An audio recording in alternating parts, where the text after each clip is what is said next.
أشهد أن لا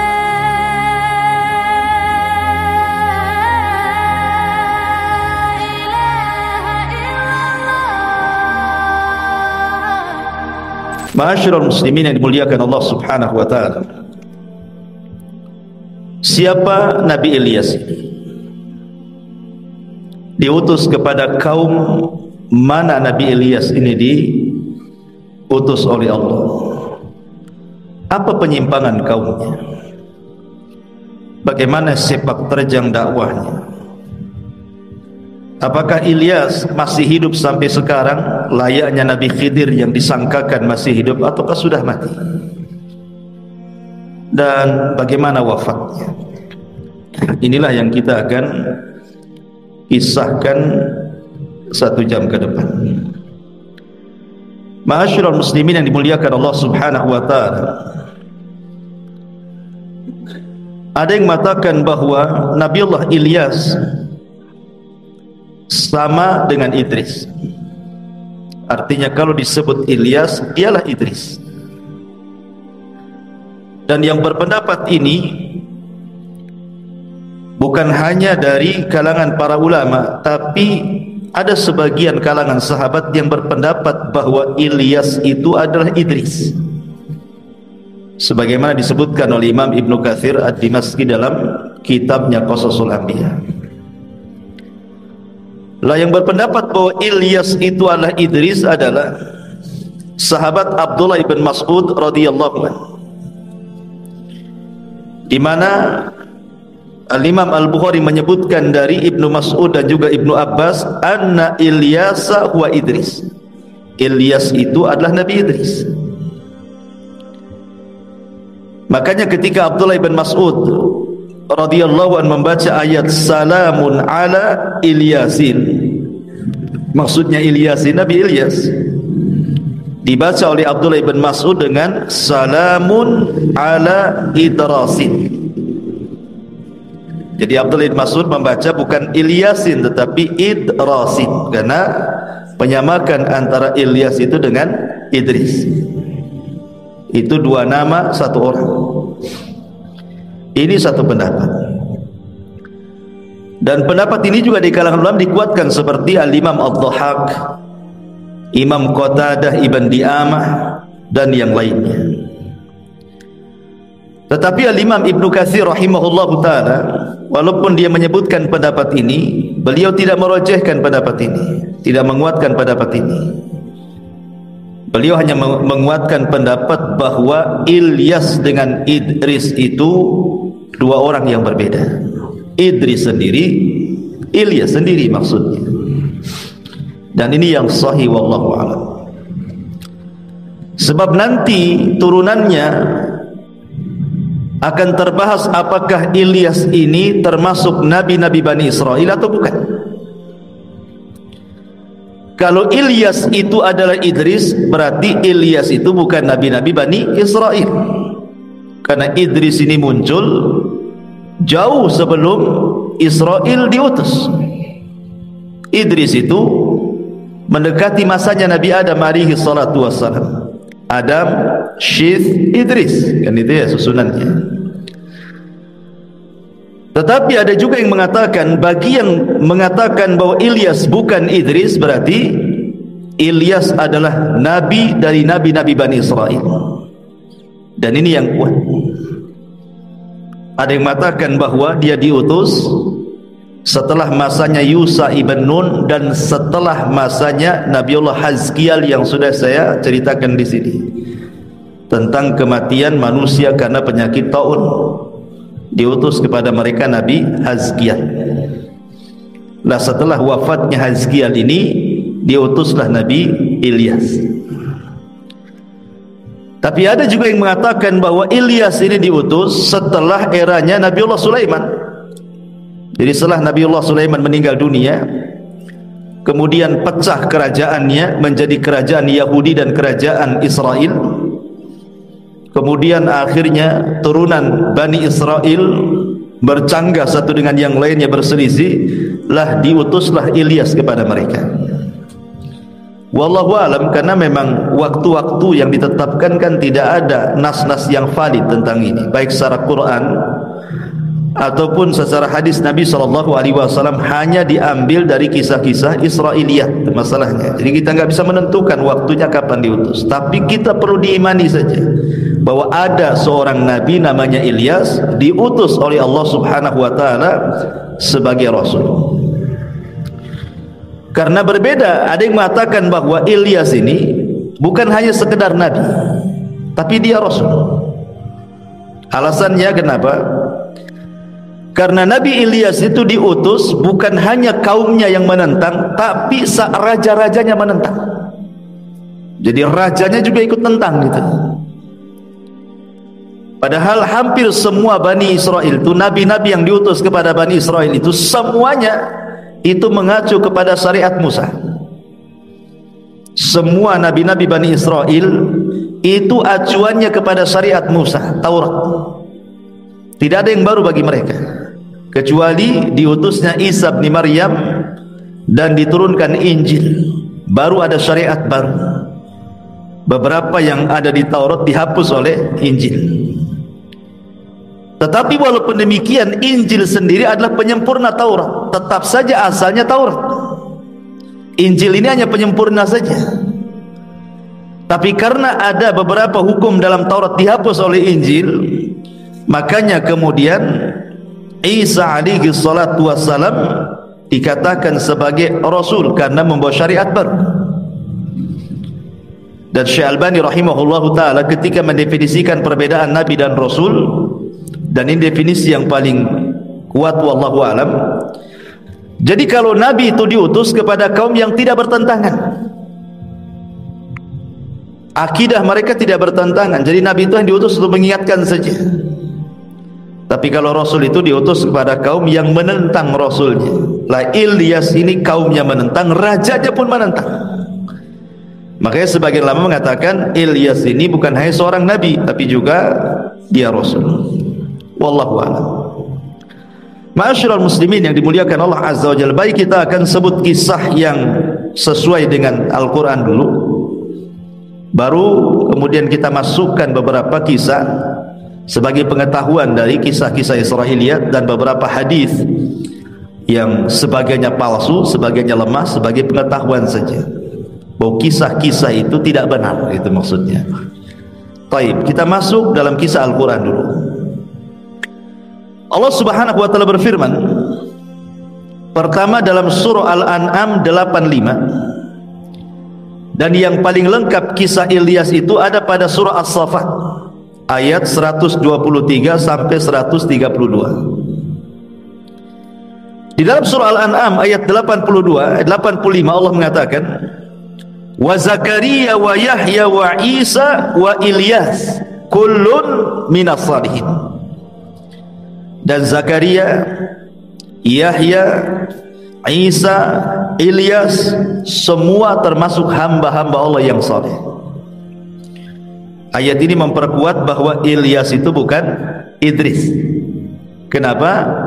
Karena Allah sebutkan satu nafas dengan Nabi Zakaria, Nabi Yahya, Nabi Isa, baru Ilyas. Artinya Ilyas itu nabi-nabi Bani Israel, bukan Idris. Karena Allah sebut satu nafas dengan nabi-nabi Bani Israel di sini. Kemudian ayat yang paling lengkap ini yang kita akan kisahkan, inilah global kisah Ilyas dalam Quran. Dalam surah As-Saffat ayat 123 sampai 132. Allah Subhanahu wa taala berfirman, "Wa inna Ilyasa laminal mursalin." Sesungguhnya Ilyas benar-benar termasuk para rasul. Tadi sudah saya katakan Ilyas bukannya sekedar nabi, tapi dia rasul. Ditilik dari definisi bahwa rasul itu diutus kepada kaum yang menentang, sampai ke raja-rajanya menentang Ilyas. Kemudian Allah mengatakan, idz qala liqaumihi ala tattaqun. Ketika dia berkata kepada kaumnya, mengapa kalian tidak bertakwa? Kenapa kalian tidak bertauhid? Kenapa kalian tidak menyembah Allah saja? Karena seruan dakwah para nabi sejak zaman Nuh sampai yang terakhir Rasul kita Muhammad sallallahu alaihi wasallam, semua menyerukan u'budullaha wajtanibut taghut. Sembah Allah, tauhidkan Allah, jauhi sesembahan selain Allah alias taghut. Semua dakwah para rasul seperti itu, mendahulukan tauhid. Kemudian Allah mengatakan atad'una ba'lan wa tadharuna ahsanal khaliqin. Maka kemudian Ilyas pun menyerukan kepada kaumnya, atad'una ba'lan, kenapa kalian menyembah ba'lan? Kemudian kalian meninggalkan sebaik-baik pencipta. Siapa ba'lan ini? Kenapa disembah oleh kaumnya Nabi Allah Ilyas alaihi salam? Ada yang mengatakan bahwa ba'lan itu adalah ismu sonam, dia nama patung. Jadi nama patung yang disembah oleh kaumnya Nabi Allah Ilyas itu namanya ba'lan. Sebab itulah kota yang sekarang ma'ruf di Libanon itu ada namanya kota Ba'labak, karena Ilyas itu diutus di Libanon sana. Di Libanon itu ada satu kota namanya Ba'labak. Kenapa disebut Ba'labak? Dinasabkan kepada nama berhala yang disembah oleh kaum Ilyas. Jadi ini satu pendapat bahwa Ba'lan itu adalah ismu sonam. Kana li ahli Bak min biladis Syam. Dulu disembah oleh penduduk Syam di satu tempat namanya Bak, akhirnya menjadi Ba'labak gitu ya. Tapi ada juga yang mengatakan dia adalah ismu sanamin al-kan'aniyin wa huwa a'dhamu asnamihim. Jadi Ba'lan itu adalah satu nama berhala bagi penduduk Kan'aniyin, dan itu berhala yang paling besar. Berhalanya banyak, tapi inilah berhala yang paling besar. Samalah dengan di zaman jahiliyah itu kan berhala banyak. Khalid bin Walid aja ketika menghancurkan berhala di sekitar Ka'bah itu 350 lebih kan itu. Tapi kan yang besar itu hanya yang dikenal ya Lata, Uzza, Manat, Hubal gitu ya, itu yang besar kan itu.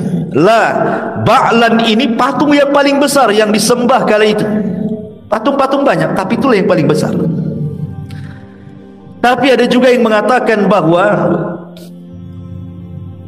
Ba'lan ini adalah seorang wanita. Dia seorang ratu yang sangat cantik di zaman itu. Kemudian kecantikannya sampai tersebar di negeri tersebut, akhirnya dijadikan Tuhan. Jadi mereka menyembah wanita cantik, seorang ratu, dijadikan Tuhan selain daripada Allah subhanahu wa ta'ala. Wallahu alam. Tetapi Al-Imam Ibnu Katsir mengatakan bahwa pendapat yang kuat, Ba'lan itu adalah ismu sonam. Dia nama dari nama-nama patung, di mana disebutkan bentuk patungnya itu oleh para ulama. Bagaimana bentuk patungnya? Suratuhu suratu insanin. Bentuknya seperti manusia. Ala ra'sihi khawdajatun. Di atas kepalanya ada helm. Biha qarnani, dan memiliki dua tanduk. Wa biyadihi miqra'atun, dan di tangannya sedang memegang padu. Jadi bentuk Ba'lan itu patung orang besar gitu ya. Kemudian kepalanya pakai helm dan bertanduk, kemudian tangannya pegang palu.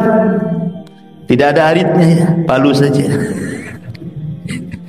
Ma'asyiral muslimin yang dimuliakan Allah subhanahu wa ta'ala, intinya bahwa di zaman itu penduduk Libanon yang diutus padanya Nabi Allah Ilyas alaihi salatu wassalam, mereka menyembah berhala namanya Ba'lan.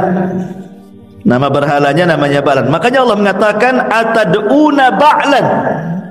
Kenapa kalian menyembah Ba'lan? Berhala Ba'lan itu. wa tadaruna ahsanal khaliqin, sementara Tuhan yang sudah jelas-jelas menciptakan kita, mengatur kita, menguasai kita, memberikan rezeki kepada kita, menghidupkan, mematikan kita, kalian tinggalkan. Mana akal kalian? Begitulah para nabi dan rasul mengajak manusia kepada Allah Subhanahu wa taala. Wa man ahsanu qaulan mimman da'a ila Allah. Tidak ada lagi ucapan yang lebih indah dibandingkan orang yang menyeru manusia ke jalan Allah Subhanahu wa taala. Jadi diingatkan. Kan ini aneh gitu. Tuhan yang kalian sembah loh tidak menciptakan, bahkan diciptakan oleh tangan kalian. Bagaimana makhluk yang dianggap khalik diciptakan oleh kalian bisa memberikan keinginan yang kalian minta kepadanya? Mustahil. Dia sendiri tidak bisa melindunginya. Macam mana akan melindungi orang-orang yang meminta perlindungan kepadanya? Di sana loh ada Allah ahsanul khaliqin, kalian tinggalkan. Atad'una ba'lan wa tadaruna ahsanal khaliqin.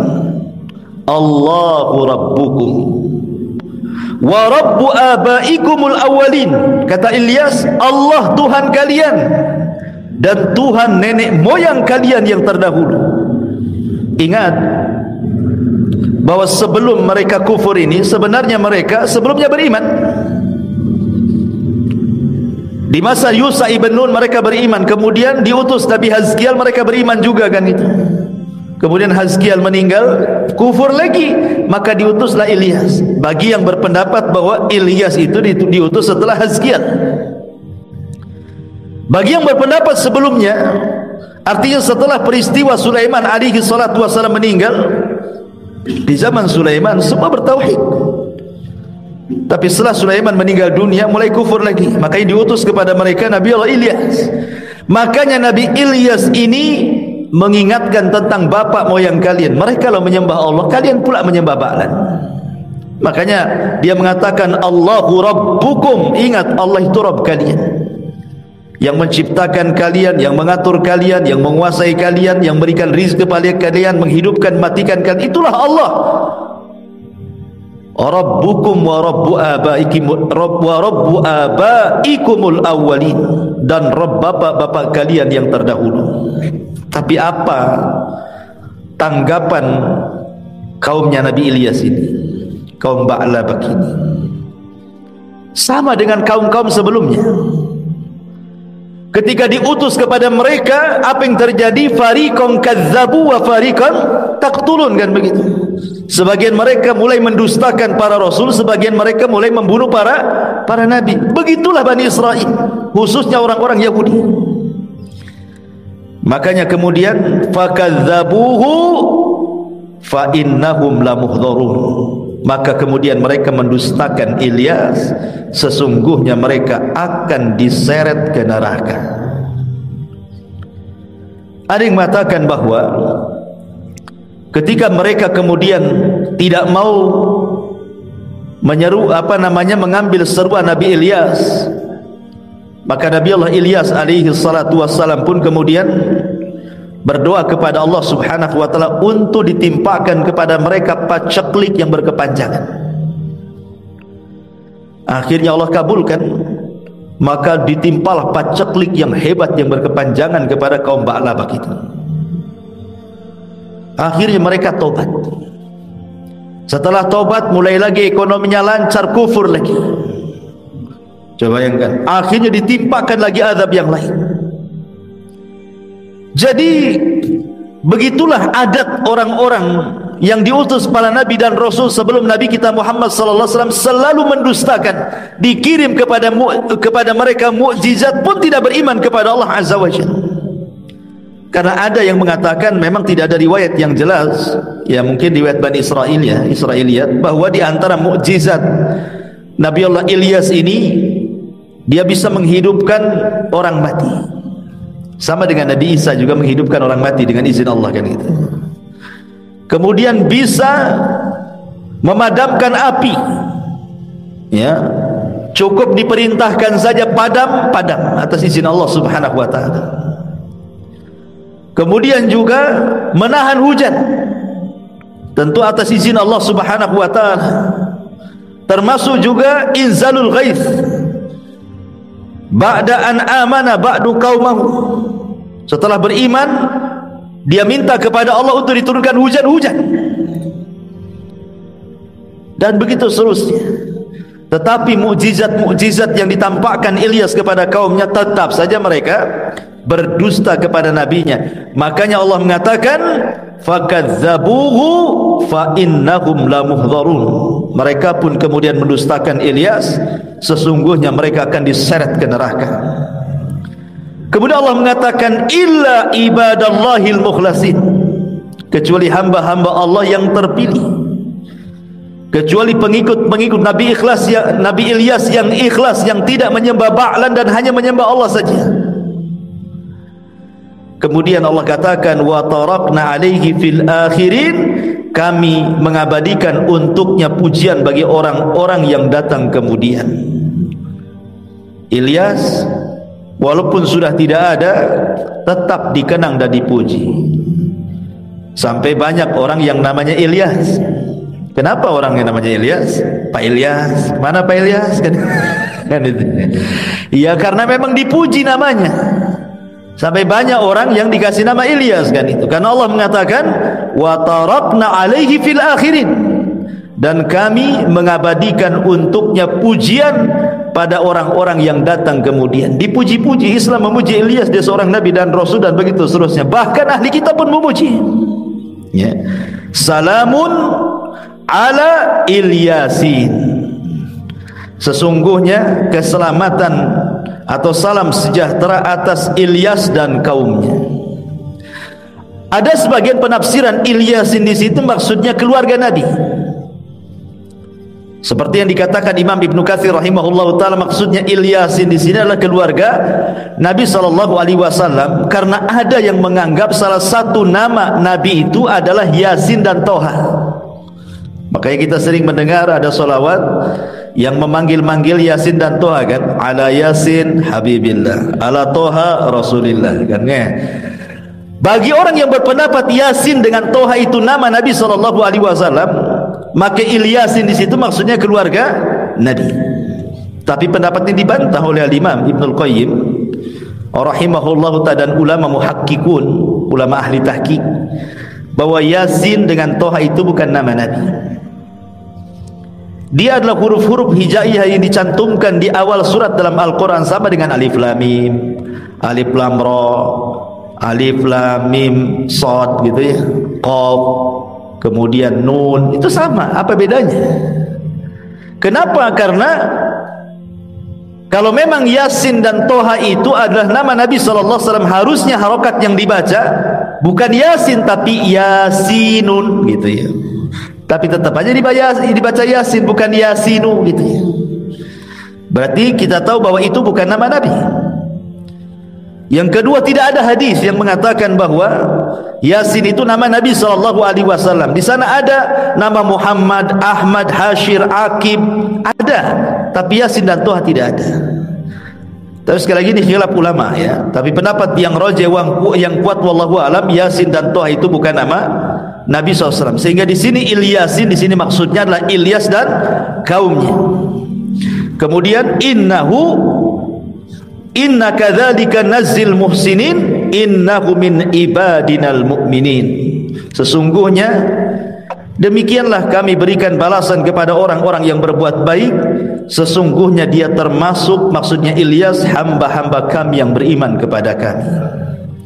Sampai disinilah kisah Ilyas dalam Quran. Tidak ada lagi kisah Ilyas, hanya sebatas ini saja. Tapi dari sini kita sudah bisa simpulkan bahwa pertama, Ilyas itu seorang rasul. Yang kedua, diutus kepada kaum Ba'labak dan mengingkari sesembahan Ba'lan yang disembah oleh kaumnya.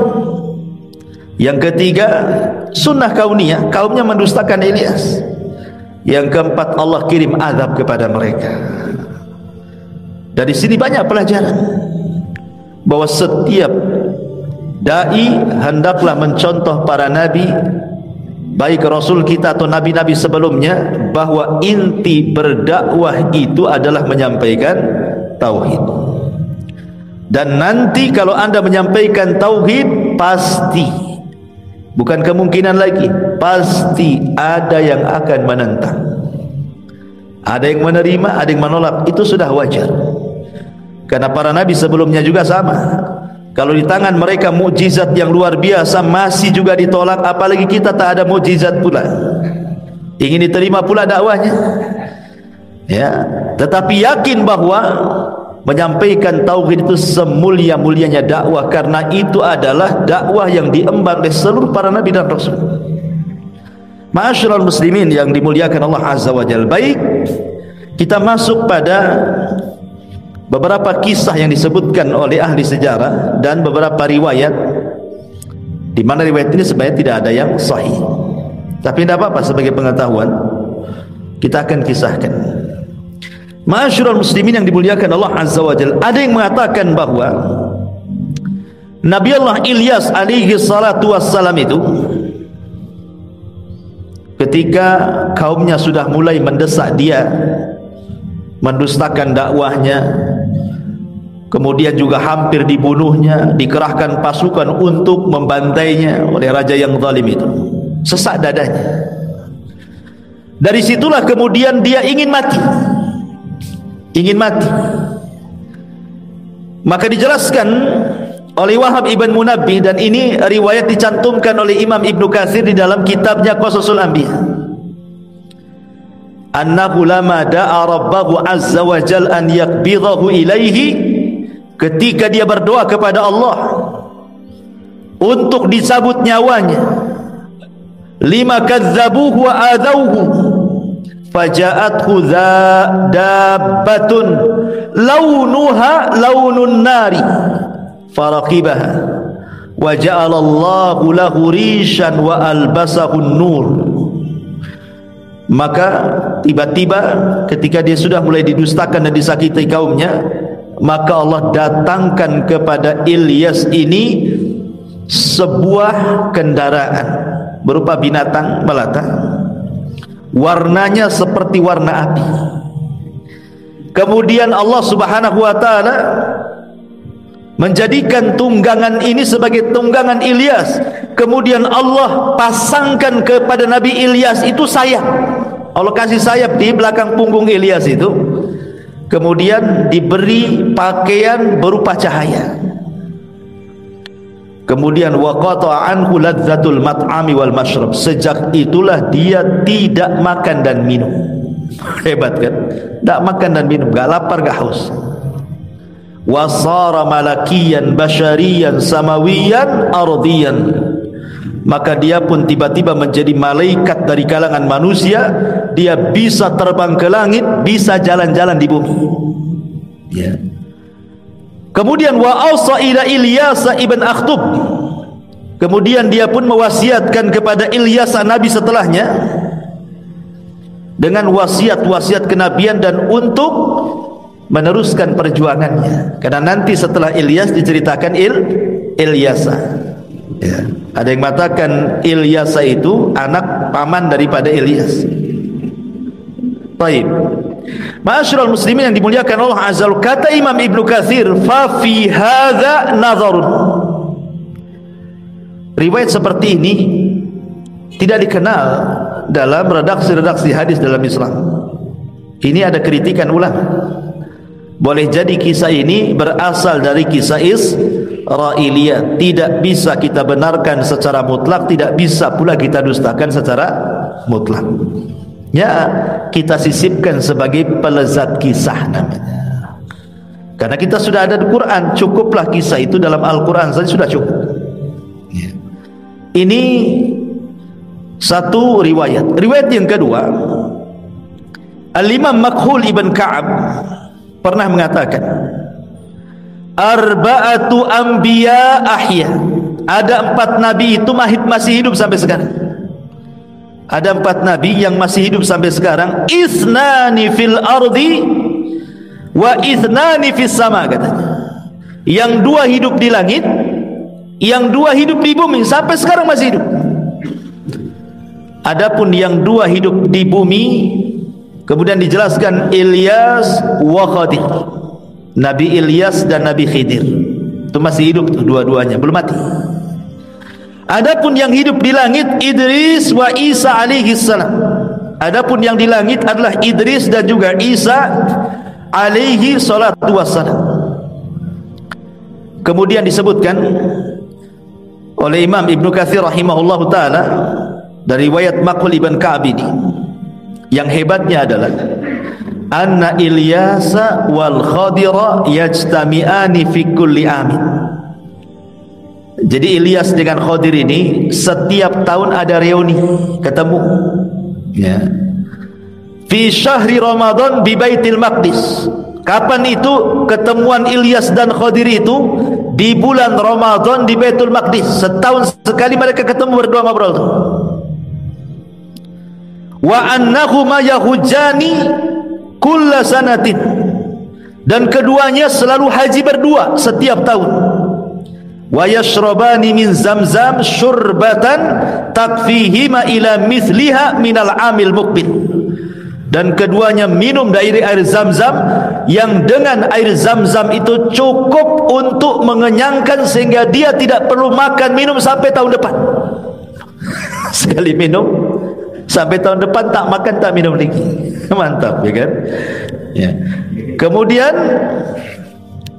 kata Imam Ibnu Katsir rahimahullahu taala mengatakan lam yasih syai'un min dzalik. Tidak ada yang sahih kabar seperti tidak sahih. Masalahnya ketika kemudian ada yang kemudian mengambil riwayat ini, terjadilah kisah-kisah dan cerita-cerita aneh kan jadinya. Khidir masih hidup, Ilyas masih hidup. Akhirnya banyak orang yang ketemu Nabi Khidir katanya ada di mana itu? Di belakang padang katanya, di atas perahu katanya. Saya dengar cerita itu. Ada orang ketemu Nabi Khidir di belakang padang, lagi naik di atas perahu katanya. Macam-macam ceritanya. Terakhir dia membuat pertemuan di hotel di mana? Hotel tingkat berapa kan? Jadi antum kalau ikut ajaran itu, nanti antum daftar, nanti akan berjumpa dengan Nabi Khidir dan antum dapat tazkiyah. Ya, bayangkan bisa diundang ke hotel pula. Ya kan? Banyak kisah aneh-aneh akhirnya kan. Karena binaan ala annal Khadir wal Ilyas ahya. Ya, karena dalilnya adalah ketika kita katakan Ilyas dan Khadir masih hidup, akhirnya banyak cerita-cerita kan. Aneh-aneh akhirnya cerita-cerita ini. Karena begini, ikhwatu fillah muliakan Allah Azza wa Jalla. Imam Ibnu Katsir sendiri yang menukilkan riwayat ini, beliau mengatakan apa? Annal Khadira mata wa kadzalika Ilyas alaihi wassalam. Imam Ibnu Katsir mengatakan yang betul Khidir itu mati, Ilyas juga mati. Ini yang mengatakan bukan Abu Umairah, Ibnu Katsir. Dia mengatakan seperti itu. Dan para ulama yang lain yang mengatakan bahwa keduanya meninggal, mana dalilnya? Satu, zahir daripada ayat Al-Quran surah Al-Anbiya 34. Allah mengatakan, wa ma ja'alna li basyarin min qablikal khulda afa immitta fahumul khalidun. Kami tidak menjadikan hidup abadi bagi seorang manusia pun sebelum kamu wahai Muhammad, maka jika kamu mati apakah mereka tetap hidup? Mustahil. Nabi di usia 63 tahun meninggal, masa mereka masih hidup? Gitu maksudnya. Artinya kalau Nabi SAW meninggal, mereka juga meninggal. Itu satu. Yang kedua, tidak ada satupun hadis yang sahih yang menyatakan Khidir dan Ilyas itu masih hidup. Tidak ada. Sebagaimana dinyatakan Imam Ibnu Katsir tidak sahih, maudhu. Ya. Yang ketiga, andai kata, taruhlah kita katakan Khidir masih hidup, Ilyas masih hidup. Anda baca surah Al-Imran 81. Wa id akhadallahu mitsaqan nabiyyina lama ataitukum min kitabin wa hikmatin thumma ja'akum rasulun musaddiqun lima ma'akum la tu'minun nabi wa la tansurunna qala aqrartum wa akhadtum ala dzalikum isri qalu aqrarna fashhadu wa ana ma'akum minasyahidin. Perhatikan ayat ini. Seandainya mereka masih hidup, perhatikan ayat ini. Ingatlah ketika Allah mengambil perjanjian kepada seluruh para nabi. Ingat, Allah membuat perjanjian kepada seluruh para nabi. Apa perjanjiannya? Sesungguhnya apa saja yang aku berikan kepadamu berupa kitab ataupun hikmah, kemudian datang kepadamu seorang rasul, maksudnya rasul kita Muhammad sallallahu alaihi wasallam, yang membenarkan apa yang ada pada kalian, akankah kalian akan sungguh-sungguh beriman kepada nabi tersebut, maksudnya Nabi Muhammad, dan menolongnya? Maka mereka para nabi mengatakan, ya, kami mengakuinya, kami akan siap. Kalau nabi itu muncul, kami akan beriman dan menolongnya. Maka Allah katakan, fashhadu wa ana ma'akum minasyahidin. Kalau begitu saksikan, hei para nabi, aku menjadi saksi bagi kalian. Dari sini menunjukkan bahwa seluruh para nabi tadi kata apa? Perjanjian. Kalau muncul Nabi SAW, mereka akan melakukan dua hal, beriman dan menolong. Kan begitu zahir surah Al-Imran ayat 81 ini. Pertanyaan pun muncul. Nabi SAW pernah melakukan peperangan dan hampir kalah. Lihat perang Badar, walaupun menang, tetapi Rasul sempat khawatir di malam harinya sampai mengatakan, Allahumma in tahlik hadhil isabah falan tu'bad abada. Ya Allah, kalau kau hancurkan kelompok yang sedikit ini, kau enggak akan ada yang menyembah lagi. Pertanyaannya, di mana Khidir di perang Badar? Satu. Perang Uhud kalah. Mana Khidir di perang Uhud? Perang Ahzab kalah. Mana Khidir di perang Ahzab? Nabi SAW ketika dakwah ke Taif dilempari sampai berdarah-darah. Mana Khidir? Mana Ilyas? Ilyas di Al-Fajri, Ustaz. bukan Pak Ilyas ya. Jadi Ilyas, mana Nabi Ilyas, Nabi Khidir itu? Coba, nggak ada kan? Berarti apa? Berarti mereka sudah meninggal. Sebab kalau mereka masih hidup, la tu'minun nabi walatan suranna, kan begitu ayatnya dalam Ali Imran 81. Mereka pasti beriman kepada Rasul, mereka pasti menolong Rasul. Di mana Khidir saat Rasul kesulitan? Di mana Ilyas? Di mana? Kalau kita katakan mereka masih hidup, gitu maksudnya, paham ya? Ini yang ketiga. Yang keempat, ya, berita dari Nabi SAW bahwa pada ujung 100 tahun nanti, terhitung sejak malam hari di mana beliau menyampaikan hadis ini, tidak ada lagi orang yang hidup melebihi 100 tahun. Dan itu berdasarkan hadis Nabi SAW, ma min nafsin manfusatin al-yawma ta'ti alaiha mi'atu sanatin wa hiya hayyatun yawma idin. Tidak ada satu jiwa pun yang hidup pada hari ini setelah lewat 100 tahun dari kematian Nabi, sedangkan dia hidup pada hari itu. Mustahil, pasti mati. Artinya tidak ada orang yang mengetahui, sampai hari ini pun tidak ada orang yang mengetahui Nabi Khidir, kan? Kan hanya kisah-kisah khurafat saja, kan? Apalagi sekarang sudah ada dunia elektronik loh. Tak ada orang yang ngaku ketemu Nabi Khidir itu selfie pula dengan Nabi Khidir, kemudian disebar di medsos, kan? Bisa saja, kan? Ini loh bentuk Nabi Khidir. Nanti kan kita akan pelajari, kan, itu sifat-sifatnya, kan? Kan kita tinggal melihat sirah-sirah para ulama, kan sudah dijelaskan sifat-sifat Nabi Khidir, kisah-kisah Nabi Khidir, kan nanti kan nampak, kan itu. Ini enggak selfie, mungkin Nabi Khidir yang hadap sana di foto punggungnya, ya repot lah, dan nampak wajah. Ma'asyiral muslimin, kita tidak mengingkari adanya pendapat yang mengatakan Khidir masih hidup, ya, tapi jangan kemudian dibuat khurafat-khurafat tidak jelas. Tetapi pendapat yang kuat tetap Khidir dan Ilyas itu sudah meninggal, mereka tidak hidup. Itu pendapat yang kuat yang disebutkan oleh para ulama. Ini riwayat yang kedua. Riwayat yang ketiga, jadi ketika ada sahabat namanya Anas ibn Malik radhiyallahu anhu. Anas ibn Malik radhiyallahu anhu. Anas ibn Malik radhiyallahu anhu ini diriwayatkan oleh Al-Hafidh Abu Bakar Al-Baihaqi dengan menyebutkan sanadnya. Ya, bukan berarti kalaupun jelas sanadnya bukan berarti hadis ini sahih, tidak. Karena terkadang sanad pun dipermasalahkan tentang rawi-rawinya. Ada yang dhaif, ada yang sahih, ada yang thiqah, ada yang saduq, ada yang lemah, dan begitu seterusnya kan gitu.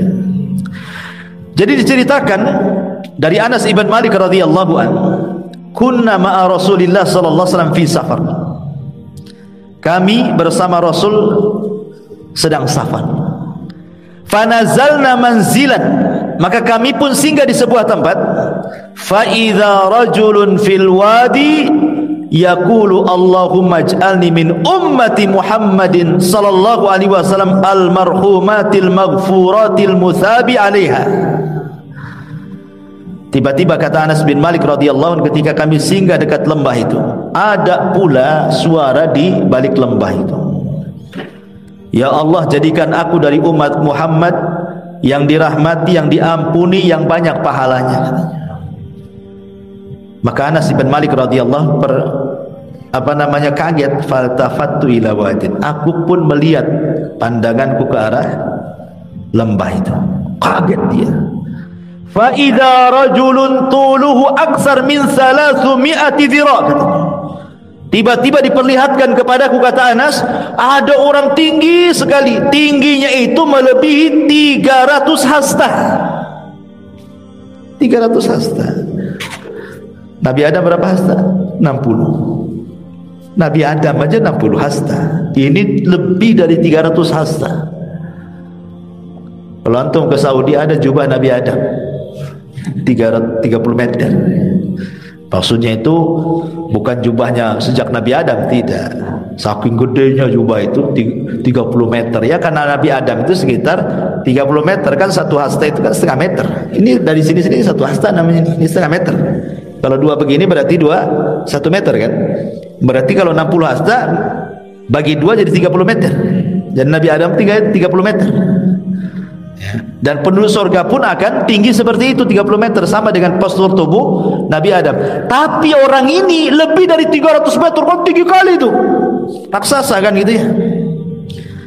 Kemudian orang ini mengatakan, man anta, siapa kamu? Kata Anas bin Malik radhiyallahu anhu, mengatakan, ana khadimur Rasul sallallahu alaihi wasallam, saya ini pembantu Nabi. Qala fa ainahu, di mana Nabi itu, katanya. Kemudian dia mengatakan, huwa dha yasma kalama. Nah, ini Nabi ada di sini, dia dengar ucapanmu, katanya. Kemudian orang ini pun datang kepada Rasul, kemudian mengucapkan salam, assalamu alayka ya Rasulullah, wa qul lahu akhuka Ilyas yaqra'uka salam.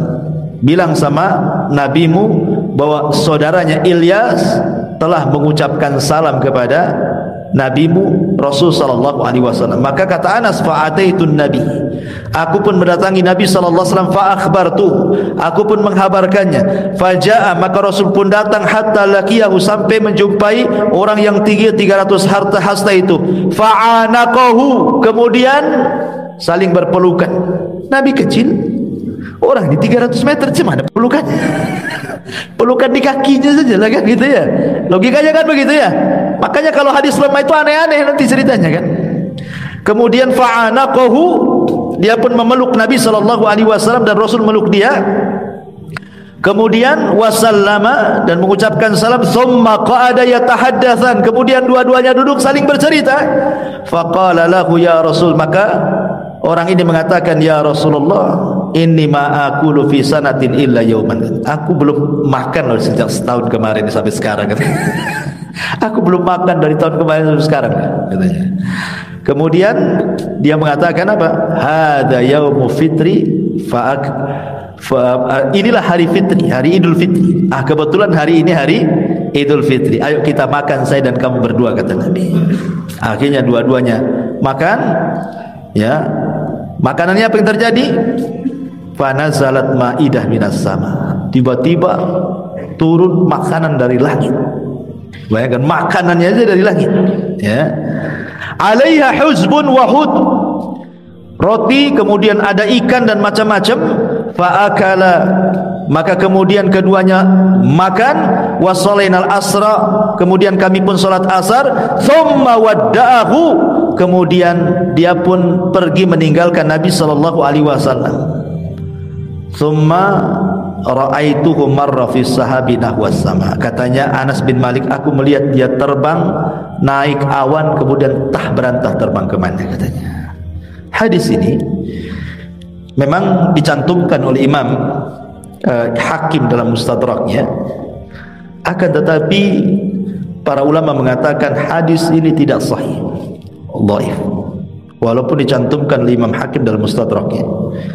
Kenapa? Karena akan bertentangan dengan hadis Nabi sallallahu alaihi wasallam di mana Rasul mengatakan innallaha khalaqa Adam tuluhu sittuna dhira'an fis sama. Sungguhnya Allah menciptakan Adam panjangnya 60 hasta ke langit. Ila angqal, sampai sabdanya thumma lam yazalil khalqu yanqusu hatal an. Kemudian makhluk itu akan terus berkurang sampai hari ini. Ilyas ini turunan Adam, dan Rasul mengatakan Adam saja tingginya 30 hasta, 30 meter atau 60 hasta. Sementara makhluk setelahnya akan berkurang, baik posturnya ataupun usianya makin pendek, kan? Masa Ilyas sampai 300 hasta melebihi bapak nenek moyangnya? Kan mustahil, kan? Enggak masuk di akal. Makanya riwayat ini tidak benar, menyelisih riwayat yang sahih. Riwayat ini la yasih, tidak sahih, tidak bisa dijadikan pegangan. Menceritakan postur Ilyas itu sampai 300 hasta itu, ini adalah batil, la yasih syai'un minha, tidak dianggap sahih. Ya, jangan kemudian dinasabkan kisah ini kepada Nabi sallallahu alaihi wa ala alihi wasallam. Intinya ma'asyiral muslimin yang dimuliakan Allah azza wa jalla, jadi ada yang mengatakan ketika Nabi Ilyas ini terus berdakwah, kemudian ditentang oleh raja dan kaumnya, ada yang mengatakan dia bersembunyi. Di mana dia bersembunyinya? Ada yang mengatakan dia bersembunyi di sebuah gunung di daerah Urdun, Yordania, di mana tempat itu sampai sekarang disucikan oleh orang-orang Yahudi ataupun Nasrani, gunung itu, karena katanya di situ Ilyas bersembunyi. Ada yang mengatakan 10 tahun bersembunyi di situ, sampai ketika 10 tahun bersembunyi, kemudian dia turun gunung, kemudian raja zalim itu meninggal. Kemudian Ilyas pun menawarkan kepada raja barunya untuk masuk Islam, akhirnya masuk Islam. Kemudian semua manusia masuk Islam. Ini sebagaimana disebutkan oleh Al-Imam Ibn Abi Dunya yang dinukilkan oleh Imam Ibn Katsir rahimahullahu ta'ala dalam kitabnya Al-Qasasu Al-Anbiya, kisah-kisah para nabi. Wallahu alam, ini sekelumit dari kisah Ilyas alaihi salatu wassalam. Adapun faedah yang bisa kita petik mungkin ya, pertama, bahwa dalam kisah ini ada tahdzirun min maksiatillah wa minasyirki bihi. Ada peringatan tidak boleh seseorang bermaksiat kepada Allah dan melakukan kesyirikan, sebab itu adalah pengundang adab. Makanya kaum Ba'lan ketika menyembah patung Ba'al, datang adab kepada mereka. Yang kedua, tadhkirun nas biwahdaniyatillah ta'ala, mengingatkan manusia tentang keesaan Allah. Makanya Ilyas mengatakan apa? Atad'una Ba'lan, kenapa kalian menyembah Ba'lan dan meninggalkan ahsanul khaliqin, kan itu, meninggalkan Rabb yang paling baik. Menunjukkan, diingatkan tentang tauhid, keesaan Allah subhanahu wa ta'ala. Kemudian yang ketiga, anna 'alal muslim al-amru bil ma'ruf wan nahyu 'anil munkar. Kewajiban seorang muslim tidak boleh membiarkan kemungkaran, tapi dicegah, dan mengajak manusia kepada kebaikan dan sabar seperti sabarnya para nabi. Kemudian yang keempat, anna kashifadz dzurri wallahu wahdah, bahwa yang bisa menyingkap semua madarat hanyalah Allah, bukan berhala, bukan sesembahan, bukan siapa-siapa. Maka kalau kita dirundung permasalahan, maka bersandarlah kepada Allah subhanahu wa ta'ala. Kemudian yang terakhir, bahwa dakwah tauhid adalah dakwahnya para nabi dan juga rasul alaihi wassalatu wassalam. Nabi SAW ketika dakwah ke Taif dilempari sampai berdarah-darah. Mana Khidir? Mana Ilyas? Ilyas di Al-Fajri Ustaz. bukan Pak Ilyas ya. Jadi Ilyas, mana Nabi Ilyas, Nabi Khidir itu? Coba, nggak ada kan? Berarti apa? Berarti mereka sudah meninggal. Sebab kalau mereka masih hidup, la tu'minun nabi walatan suranna, kan begitu ayatnya dalam Ali Imran 81. Mereka pasti beriman kepada Rasul, mereka pasti menolong Rasul. Di mana Khidir saat Rasul kesulitan? Di mana Ilyas? Di mana? Kalau kita katakan mereka masih hidup, gitu maksudnya. Paham ya? Ini yang ketiga. Yang keempat, ya, berita dari Nabi SAW bahwa pada ujung 100 tahun nanti terhitung sejak malam hari di mana beliau menyampaikan hadis ini, tidak ada lagi orang yang hidup melebihi 100 tahun. Dan itu berdasarkan hadis Nabi SAW, ma min nafsin manfusatin al-yawma ta'ti alaiha mi'atu sanatin wa hiya hayyatun yawma idin. Tidak ada satu jiwa pun yang hidup pada hari ini setelah lewat 100 tahun dari kematian Nabi, sedangkan dia hidup pada hari itu. Mustahil, pasti mati. Artinya tidak ada orang yang mengetahui, sampai hari ini pun tidak ada orang yang mengetahui Nabi Khidir, kan hanya kisah-kisah khurafat saja kan. Apalagi sekarang sudah ada dunia elektronik loh. Tak ada orang yang ngaku ketemu Nabi Khidir itu selfie pula dengan Nabi Khidir, kemudian disebar di medsos kan, bisa saja kan. Ini loh bentuk Nabi Khidir. Nanti kan kita akan pelajari kan itu sifat-sifatnya kan. Kan kita tinggal melihat sirah-sirah para ulama, kan sudah dijelaskan sifat-sifat Nabi Khidir, kisah-kisah Nabi Khidir, kan nanti kan nampak kan itu. Ini enggak selfie, mungkin Nabi Khidir yang hadap sana dipoto punggungnya, ya repot lah, tidak nampak wajah. Ma'asyiral muslimin, kita tidak mengingkari adanya pendapat yang mengatakan Khidir masih hidup, ya, tapi jangan kemudian dibuat khurafat-khurafat tidak jelas. Tetapi pendapat yang kuat tetap Khidir dan Ilyas itu sudah meninggal, mereka tidak hidup. Itu pendapat yang kuat yang disebutkan oleh para ulama. Ini riwayat yang kedua. Riwayat yang ketiga, jadi ketika ada sahabat namanya Anas ibn Malik radhiyallahu anhu. Anas ibn Malik radhiyallahu anhu. Anas ibn Malik radhiyallahu anhu ini diriwayatkan oleh Al-Hafidh Abu Bakar Al-Baihaqi dengan menyebutkan sanadnya. Ya, bukan berarti kalaupun jelas sanadnya bukan berarti hadis ini sahih, tidak. Karena terkadang sanad pun dipermasalahkan tentang rawi-rawinya. Ada yang dhaif, ada yang sahih, ada yang thiqah, ada yang soduk, ada yang lemah, dan begitu seterusnya kan itu. Jadi diceritakan dari Anas ibn Malik radhiyallahu anhu, kunna ma'a Rasulillah sallallahu alaihi wasallam fi safar. Kami bersama Rasul sedang safar. Fanazalna manzilan, maka kami pun singgah di sebuah tempat. Fa idza rajulun fil wadi yaqulu Allahumma ij'alni min ummati Muhammadin sallallahu alaihi wasallam al marhumatil maghfuratil muthabi 'alaiha. Tiba-tiba kata Anas bin Malik radhiyallahu anhu, ketika kami singgah dekat lembah itu, ada pula suara di balik lembah itu, ya Allah, jadikan aku dari umat Muhammad yang dirahmati, yang diampuni, yang banyak pahalanya, katanya. Maka Anas bin Malik radhiyallahu kaget. Faltafattu ila wadin, aku pun melihat pandanganku ke arah lembah itu. Kaget dia. Fa idza rajulun tuluhu aksar min 300 dhira'. Tiba-tiba diperlihatkan kepadaku, kata Anas, ada orang tinggi sekali. Tingginya itu melebihi 300 hasta. 300 hasta. Nabi Adam berapa hasta? 60. Nabi Adam aja 60 hasta. Ini lebih dari 300 hasta. Kalau antum ke Saudi, ada jubah Nabi Adam 30 meter. Maksudnya itu bukan jubahnya sejak Nabi Adam, tidak. Saking gedenya jubah itu 30 meter. Ya karena Nabi Adam itu sekitar 30 meter, kan satu hasta itu kan setengah meter. Ini dari sini satu hasta namanya, ini setengah meter. Kalau dua begini berarti 1 meter kan. Berarti kalau 60 hasta bagi 2 jadi 30 meter. Dan Nabi Adam 30 meter.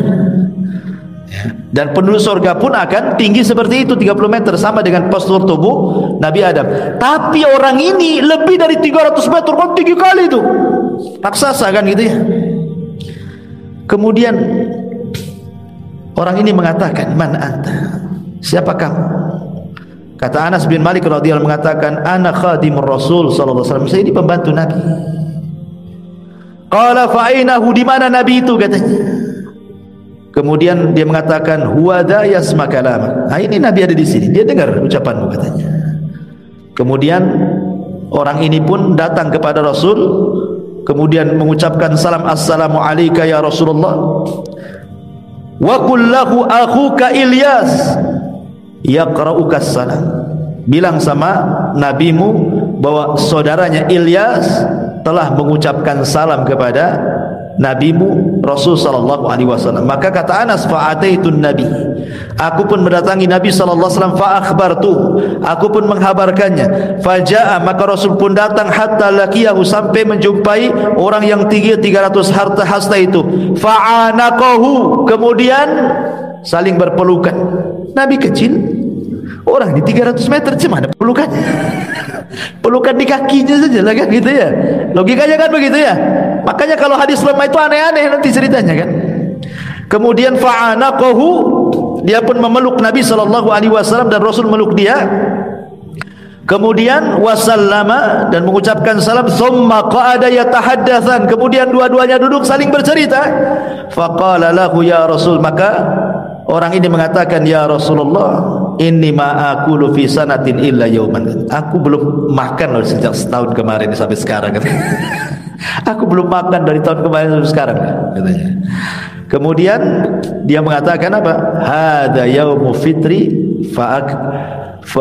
inilah hari fitri, hari Idul Fitri. Kebetulan hari ini hari Idul Fitri. Ayo kita makan, saya dan kamu berdua, kata Nabi. Akhirnya dua-duanya makan. Ya, makanannya apa yang terjadi? Fanazalat ma'idah minas sama. Tiba-tiba turun makanan dari langit. Bayangkan, makanannya aja dari langit. Ya. Alaiha huzbun wa hud. Roti, kemudian ada ikan dan macam-macam. Fa'akala, maka kemudian keduanya makan. Wasolainal asra, kemudian kami pun salat asar. Thumma wadda'ahu, kemudian dia pun pergi meninggalkan Nabi sallallahu alaihi wasallam. Thumma ra'aituhu marra fi sahabi nahwas sama. Katanya Anas bin Malik, aku melihat dia terbang naik awan, kemudian berantah terbang kemana, katanya. Hadis ini memang dicantumkan oleh Imam Hakim dalam Mustadraknya, akan tetapi para ulama mengatakan hadis ini tidak sahih, dhaif, walaupun dicantumkan oleh Imam Hakim dalam Mustadraknya. Kenapa? Karena akan bertentangan dengan hadis Nabi sallallahu alaihi wasallam di mana Rasul mengatakan, innallaha khalaqa Adam tuluhu sittuna dira'an fis sama. Sungguhnya Allah menciptakan Adam, panjangnya 60 hasta ke langit. Ila angqal, sampai sabdanya, thumma lam yazalil khalqu yanqusu hatal an. Kemudian makhluk itu akan terus berkurang sampai hari ini. Ilyas ini turunan Adam. Dan Rasul mengatakan Adam saja tingginya 30 hasta, 30 meter atau 60 hasta. Sementara makhluk setelahnya akan berkurang, baik posturnya ataupun usianya makin pendek kan. Masa Ilyas sampai 300 hasta melebihi bapak nenek moyangnya, kan mustahil kan, enggak masuk di akal. Makanya riwayat ini tidak benar, menyelisih riwayat yang sahih. Riwayat ini la yasih, tidak sahih, tidak bisa dijadikan pegangan. Menceritakan postur Ilyas itu sampai 300 hasta itu, ini adalah batil, la yasih syai'un minha, tidak dianggap sahih. Ya, jangan kemudian dinasabkan kisah ini kepada Nabi sallallahu alaihi wa ala alihi wasallam. Intinya ma'asyiral muslimin yang dimuliakan Allah Azza wa Jalla, jadi ada yang mengatakan ketika Nabi Ilyas ini terus berdakwah, kemudian ditentang oleh raja dan kaumnya, ada yang mengatakan dia bersembunyi. Di mana dia bersembunyinya? Ada yang mengatakan dia bersembunyi di sebuah gunung di daerah Urdun, Yordania, di mana tempat itu sampai sekarang disucikan oleh orang-orang Yahudi ataupun Nasrani, gunung itu, karena katanya di situ Ilyas bersembunyi. Ada yang mengatakan 10 tahun bersembunyi di situ, sampai ketika 10 tahun bersembunyi, kemudian dia turun gunung, kemudian raja zalim itu meninggal. Kemudian Ilyas pun menawarkan kepada raja barunya untuk masuk Islam, akhirnya masuk Islam. Kemudian semua manusia masuk Islam. Ini sebagaimana disebutkan oleh Al-Imam Ibn Abi Dunya yang dinukilkan oleh Imam Ibn Katsir rahimahullahu ta'ala dalam kitabnya Al-Qasasu Al-Anbiya, kisah-kisah para nabi. Wallahu alam, ini sekelumit dari kisah Ilyas alaihi salatu wassalam. Adapun faedah yang bisa kita petik mungkin ya, pertama, bahwa dalam kisah ini ada tahdzirun min maksiatillah wa minasyirki bihi. Ada peringatan tidak boleh seseorang bermaksiat kepada Allah dan melakukan kesyirikan, sebab itu adalah pengundang adab. Makanya kaum Ba'lan ketika menyembah patung Ba'al, datang adab kepada mereka. Yang kedua, tadhkirun nas biwahdaniyatillah ta'ala, mengingatkan manusia tentang keesaan Allah. Makanya Ilyas mengatakan apa? Atad'una Ba'lan, kenapa kalian menyembah Ba'lan dan meninggalkan ahsanul khaliqin, kan itu, meninggalkan Rabb yang paling baik. Menunjukkan, diingatkan tentang tauhid, keesaan Allah Subhanahu wa taala. Kemudian yang ketiga, anna 'alal muslim al-amru bil ma'ruf wan nahyu 'anil munkar. Kewajiban seorang muslim tidak boleh membiarkan kemungkaran, tapi dicegah dan mengajak manusia kepada kebaikan dan sabar seperti sabarnya para nabi. Kemudian yang keempat, anna kashifadz dzurri wallahu wahdah, bahwa yang bisa menyingkap semua madarat hanyalah Allah, bukan berhala, bukan sesembahan, bukan siapa-siapa. Maka kalau kita dirundung permasalahan, maka bersandarlah kepada Allah Subhanahu wa taala. Kemudian yang terakhir, bahwa dakwah tauhid adalah dakwahnya para nabi dan juga rasul alaihi wassalatu wassalam.